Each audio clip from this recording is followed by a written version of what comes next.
Try to slide a full-size Dodge sideways with a Jeep. There we go. Use the slick conditions as an advantage to be able to slide the front end over. Worked out pretty good.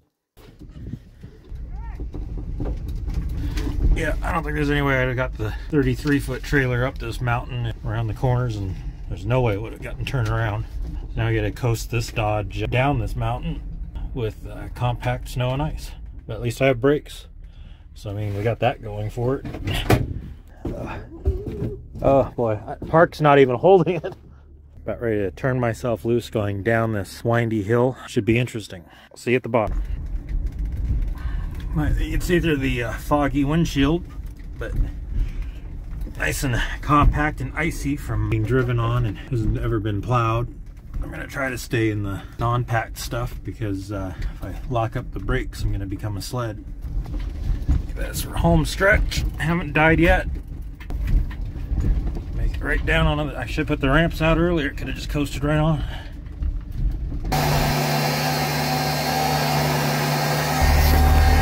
Got the winch cable re-spooled, loaded on the trailer, strapped down, ready to hit the pass before dark.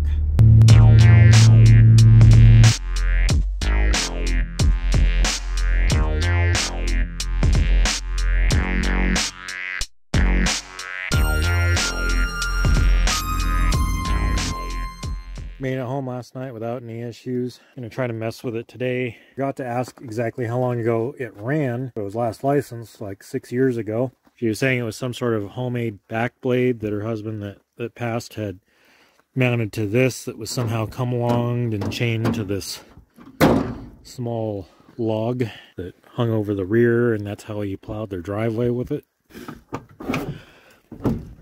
And she said the last he drove it was to where it was parked at, where we pulled it out from, and the transmission was going bad. So I guess there's only one way to find out. First, see if it still runs, and then try to see if it moves. I was actually expecting this to be like a 5-on-5.5 bolt pattern Dodge, but it's even smaller bolt pattern than that.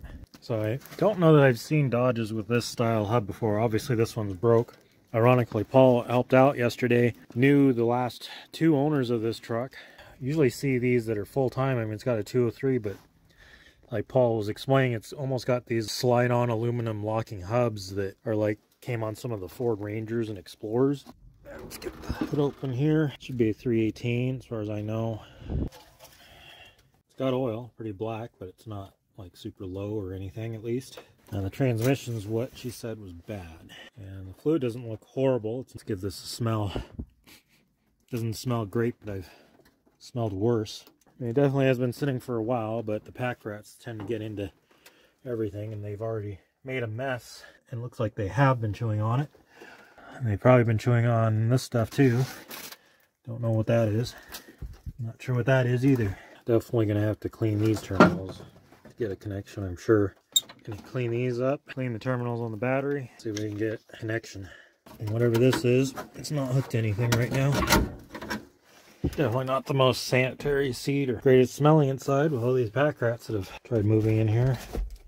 Boy, these pack rats sure know how to put a turd everywhere and anywhere. I'm gonna have to wash some hands after this.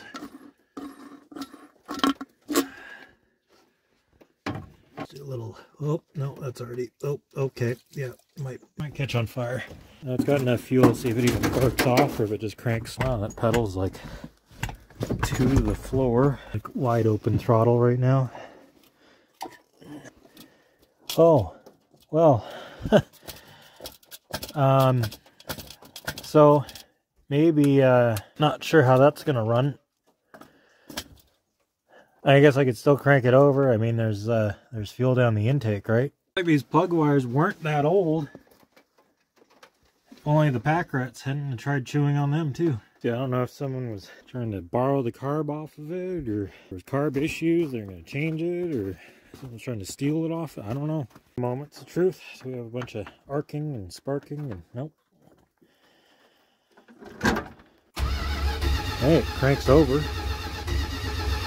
Typical Dodge starter sound. I mean, it barks right off, so we got spark. That's a good sign. Looks like I gotta find some parts, find some nuts and hook stuff back up and see if we can bolt that back down.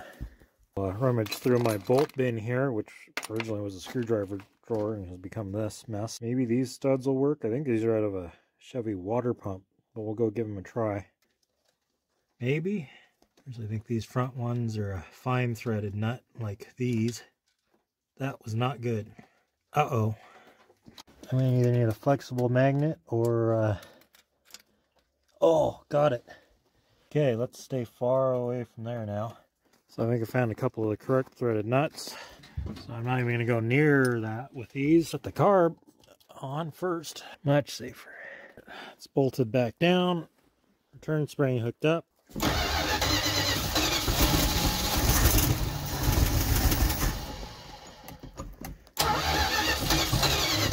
Wants to run. I mean, these things have been sitting. Who knows? There may not be any fuel in the tank. The pump may not be working. Someone could have siphoned it out of there. It smells like there's some bad gas in there. Alright, ramps are down. Straps are undone. Got a little bit of fuel left in our makeshift tank. And I got it in low range, low lock. I'm not going to have much throttle because for gravity flow only. Oh, no.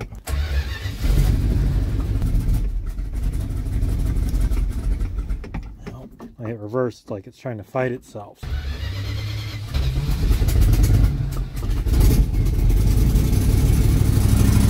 Reverse, but it's definitely fighting it. Like I can feel it trying to not go backwards at the same time. As soon as we released fluid pressure, it tried to coast forward again. So definitely something up. It's like you put it in gear and it's definitely like fighting going both ways. And it's like the brakes are on.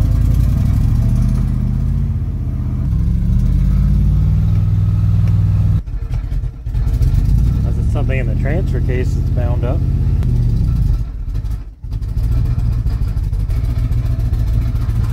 Moving. I think the more throttle I give it though, the more it binds up.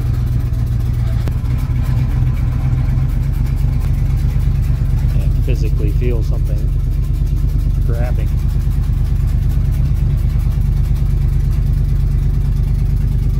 Now put it in neutral. It's like we come to an immediate stop. It's like the brakes are on. Hopefully something going on. Dumped much more transmission fluid in it because it was really low and the training actually wanted to work. Also the brake lights were just always on. So let me show you what happens when I plug the brake booster back in. Brake lights are back on. It's actually pulling something in the brake booster. The vacuum's actually pulling the pedal down. But that's why when I put it in gear and I was trying to give it more throttle, the brakes were actually coming on even though I wasn't touching the brakes, trying to stop the truck. So I think when the guy said the training was going out, he was fighting with the fact that the brakes were automatically trying to stop the truck. So I got a bit of a vacuum leak until I plugged that off. Look at that, right in the reverse. No dragging, right in the forward gear. We got nothing holding us back now. So it was actually the brake booster holding us up the whole time. Back there, I didn't even see it and realize it until today, so I got just a used temporary plug wire off another truck put on there, so at least it's going to fire on 8 cylinders. I went ahead and took a nozzle, blew through the fuel line back into the tank, and then blew from the tank forward, and it bubbled fuel out, so we're clear and free there. Replaced that fuel line because it was starting to spray out, running off my gravity feed tank system. But I was able to take that out, hook the line back up where it's supposed to be, and we'll see if we got consistent fuel now.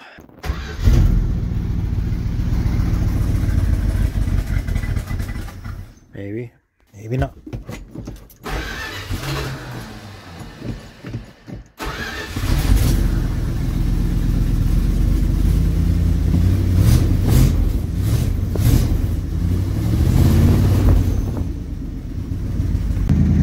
Took it a bit, but I think we're consistently pulling up fuel now. It's idling on its own. Doesn't sound too bad except for that exhaust leak on the passenger side manifold. So I've been messing with the heater on this, trying to get little defrost action going. First, just trying to test for power. I had no power out at the plug for the heater motor. Had no power at the switch. So something as simple as a missing fuse. Got a fuse back in the slot. Then I had power everywhere. The switch was a little sticky though. So like right now the switch is on high. The fan is not. Then finally getting power to the fan. I've learned that the best way to turn on and off the fan is by having this special switch right here. To get it to, there we go. Now we're on high. That one's pretty wore out, but we do have heat inside. When that comes on, gotta get her back up again. Oh, shut it off.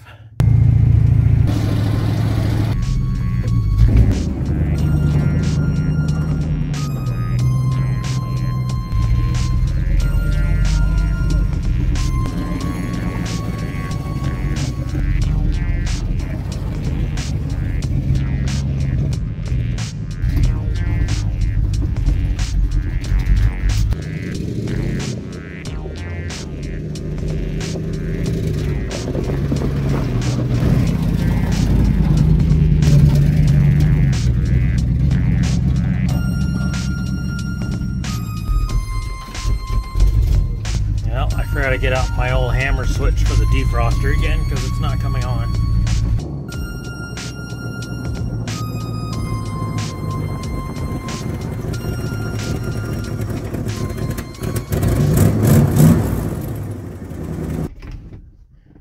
Well, definitely probably needs the carburetor rebuilt and some better fuel in it, but if it wasn't for that, actually doesn't run too bad. Transmission actually seems pretty solid. So we'll see if anyone shows up and wants to take on the rest of this project. So literally my phone's been blowing up since I posted this. I got a bunch of the typical "is this still available" messages, of which I said yes to, and most of them didn't respond. But then there's like this one person that's been offering me a three-wheeler. I told him I didn't really need a three-wheeler. Heck, I can barely manage to drive something with four wheels skillfully. And he's like, how about, says he has Chevy stuff, carbs, intakes, transmissions, three-wheeler, generators, welders, a Ford tractor, snowmobile, cherry picker, flatbed trailer, Arctic Cat chainsaws. I could use a new chainsaw, but it's probably not a new chainsaw. It's probably an old wore out one. Truck tires, a horse for my kids. I don't even have kids. I can't afford kids. And I don't think I would take a horse for this because then I'd have to care for a horse that I can't afford either. And now I just got a message back. Maybe you didn't realize that you and your kids wanted a horse with free boarding, and then the same picture of the horse again. I don't even know how to reply to this. Now I've got like more offers of like, this is pictures of stuff. I mean, some of these things actually are interesting, but then, like, I have to go, like, look at them and then figure out a value, and then it's a old 45-year-old, slightly rusted and dented Dodge, $900 or best offer. Why is all this stuff up for trade for that? Is that a baby goat? Well, I'm not sure what that one is. That Chevy truck's kind of neat. It's an old Ford flatbed. What's this? Pigeons? Like, I don't even know how to reply. I mean, I guess he's saying that if I can sell any of his stuff for him, then he'll buy my truck. This is just too much work. I'll just keep this thing. I mean, this is why I usually never trade. I'm not against trading, but like, all right, well, we're finally getting to an offer. $775 cash. Try to buy it tomorrow. Well, I won't be here. Oh, or $775 plus a generator. I'm really confused because I don't know what the appeal of this old Dodge is. I kind of like it. I'd like to keep fixing it more, just like everything else. But why does he want this truck so bad? Oh, I really want the truck. So I don't loan him the money. Okay, well, I'm not trying to be unreasonable or anything. I know I could park this thing out. If I can get $800, I'm going to tell him $800. I got about $75 in fuel and 4 hours of drive time, to go get the thing. And then, like, I haven't put much into it except some fuel line and then my own time. Like, I haven't had to go buy any parts for it yet, really. So I guess we'll see what happens. I literally almost was just going to be like, stop talking to this guy. But I'm one of those people, try to be patient, give everyone a chance. You know, maybe he just really does want this truck. And I'd like to see this Dodge go to someone that appreciates old Dodges. So let's see what happens this weekend. Seriously was thinking there for a while. It might be one of my own friends screwing with me, but I don't know. But finally did it. Ran out of fuel. 4 gallons of fresh in it. primed it, got it going again. We'll see if it runs any better on actual good gas without the old gas in there anymore. Well, at least now it's not trying to like immediately die when I put it in gear. So I mean, that's good.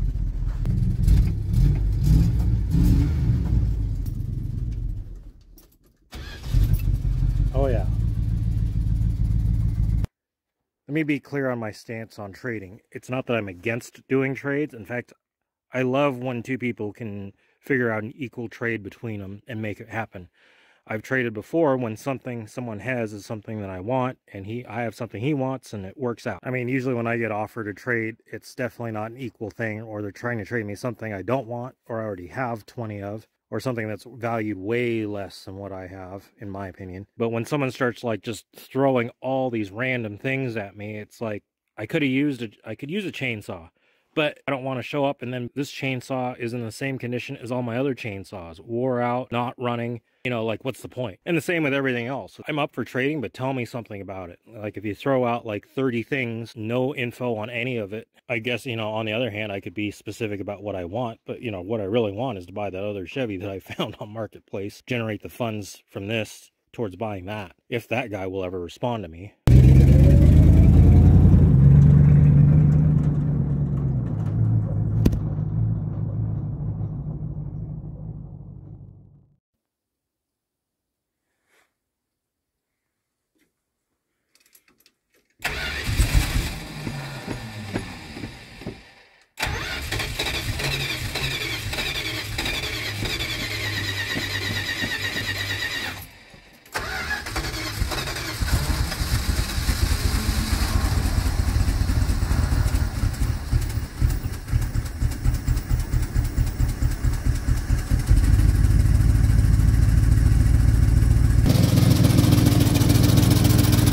Exhaust leak on this donut gasket.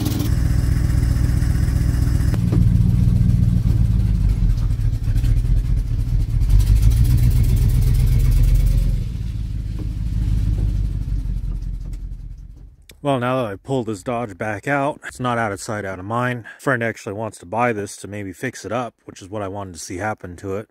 But of course, it snowed now that it's March. We had arrangements to meet at 8 this morning. Now I have to drive like almost 2 hours into Spokane, plow a lot, come back, which is going to miss his time frame he's open, so he's going to have to reschedule till this evening, because he's got to be in Spokane by the time I'm going to be coming back from Spokane and get back up here. Eventually, we will find a home for this Dodge. So yeah, just got the official update. There is snow on the lot, the one lot, just enough to do. So I got to drive 2 hours in to plow a lot for 2 hours, to drive 2 hours back. Well, I just turned around, now I'm headed back home. Luckily, my friend Nick was able to take a couple hours off work. He can plow the lot for me, so I don't have to drive all the way in just to do that. Of course, in the amount of time it's taken to figure out this revised plan and me leaving and then now coming back, we've had to reschedule the Dodge for later tonight still, because now there's not enough time for them to come pick up the Dodge before they have to leave. So, of course, it's like, how can circumstances just play out to where they make the most complications ever? But I always try not to complain about things. Always be thankful that worse things didn't happen.